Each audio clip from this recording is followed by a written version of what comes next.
লৈ যাই আছো এইবাৰ গৰু গা ধুবৰ কাৰণে ৰেডি কৰিছো আৰু কাপত লৈছো তেল মিঠাতেল লাও বাংনাই খুই দি লাও খা বেঙেনা খা বছৰে বছৰে বাঢ়ি যা মায়ে সৰু না বাপে সৰু তই হলি বৰ গৰু হৈ গেল আমাৰ গা ধোৱা মটৰেদি গা ধুই দিছে এই শিঙত তেল দি শিঙত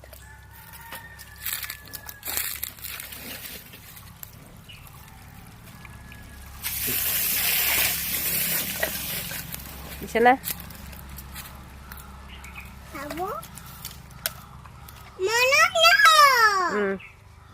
ধুনু দিবি শিঙত তেল লুগে ইঠান এই তেল সেই বোলে আমি গাত লুগাব লাগে গাত লুগলি খামচি চামচিবিলাক নুঠে বোলে গৰুক মানে শিঙত তেল দিয়াখিনি আমি গাত লুগাব লাগিব এটা ধুৱা হ'ল আৰু আছে দুটা ধুবা